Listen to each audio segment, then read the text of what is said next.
إزاي ممكن سواق تاكسي طيب اسمه حمدي بيدور على لقمة عيشه في الليل نهايته تكون مأساة بالشكل ده؟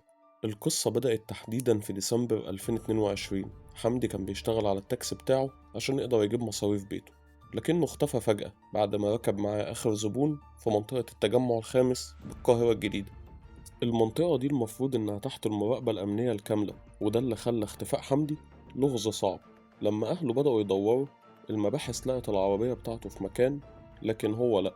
الإحساس بالرعب زاد لحد ما لقوا جثته في مكان مقطوع بعيد عن العين. كانت صدمة، خصوصا إن الجريمة كانت في مكان محدش يتخيل فيه حادثة زي دي. هنا بدأت المباحث تكثف البحث. التحدي كان صعب، إزاي قاتل يختفي من المنطقة كلها كاميرات ومراقبة؟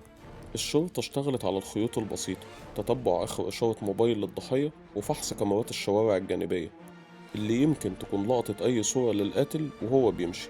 السر كان في ذكاء المباحث في تجميع كذا صورة للتاكسي بعد اختفاء حمدي وربطهم ببعض.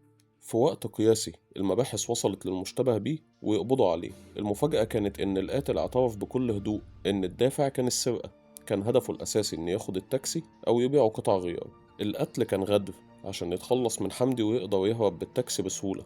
العقل الإجرامي هنا ما كانش بيفكر غير في المكسب السريع، حتى لو تمنه حياة إنسان غلبان.